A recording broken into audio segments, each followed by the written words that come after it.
Now, let's discuss classification on the basis of hydrolysis.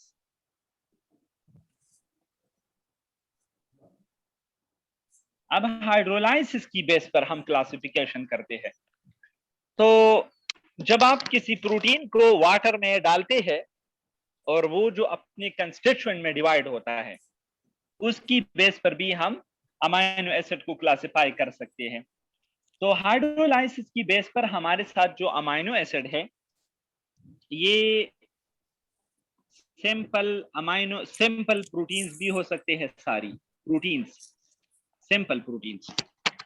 Simple protein क्या है? This is very interesting.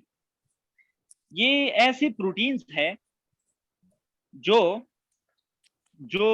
हमें क्या देती है? They can just give only amino acid. Give only amino acid when hydrolyzed. जब इसको आप hydrolyse करते हैं, जब इसको आप पानी डालते हैं, पानी ऐड करते हैं, तो ये सिर्फ हमें क्या देगा? अमाइनो एसिड्स देगा। सिर्फ अमाइनो एसिड्स को देगा, कोई और बंदा नहीं देगा। इसके एग्जाम्पल हमारे साथ बहुत कॉमन है, जो अल्ब्यूमिन है। अल्ब्यूमिन, आप अल्ब्यूमिन को जानते हो? Yes sir. Albumin, yes sir.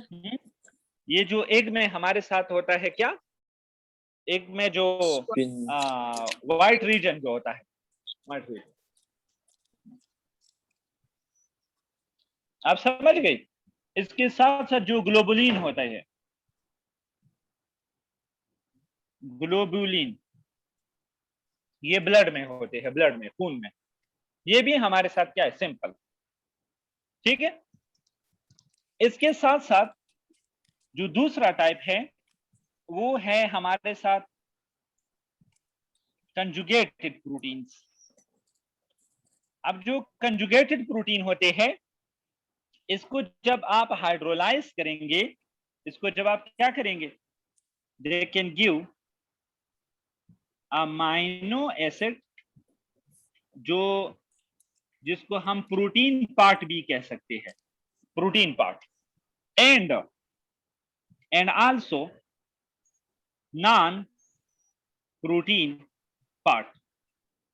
ये ऐसे प्रोटीन्स है जिसको आप जब हाइड्रोलाइज करते हैं, तो ये अमाइनो एसिड के साथ साथ एक दूसरा पार्ट भी क्रिएट करेगा, और वो पार्ट ज्यादातर नॉन प्रोटीनियस पार्ट होगा।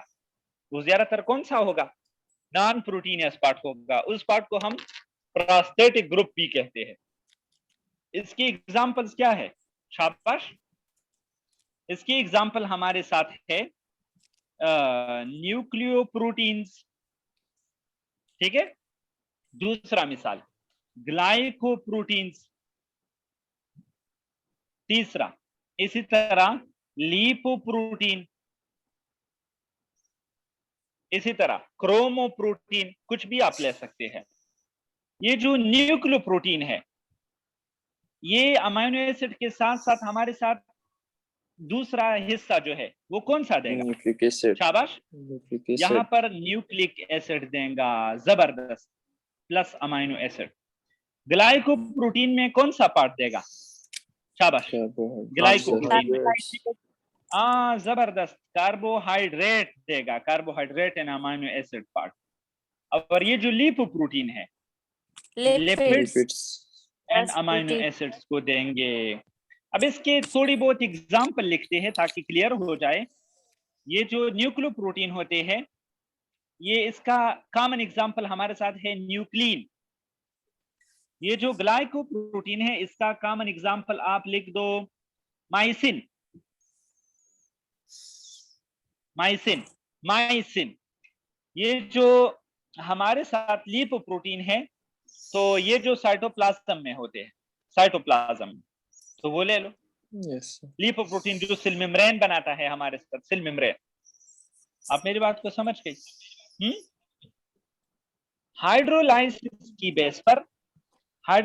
की बेस पर एक टाइप हो गया सिंपल प्रोटीन, दूसरा हो गया कंजुगेटेड प्रोटीन। जो थर्ड टाइप है उसको हम कहते हैं डिराइव्ड प्रोटीन्स। उसको हम क्या कहते हैं? Derived proteins. Now what are derived proteins? अब ये डिराइव्ड प्रोटीन क्या है? सिंपल या बेसिकली अगर मैं सिंपल से बात कहूं तो they are protein resulted by partial या जिसको हम कहते हैं क्या? इनकम्प्लीट हाइड्रोलाइसिस ऑफ सिंपल और कंजुगेटेड प्रोटीन।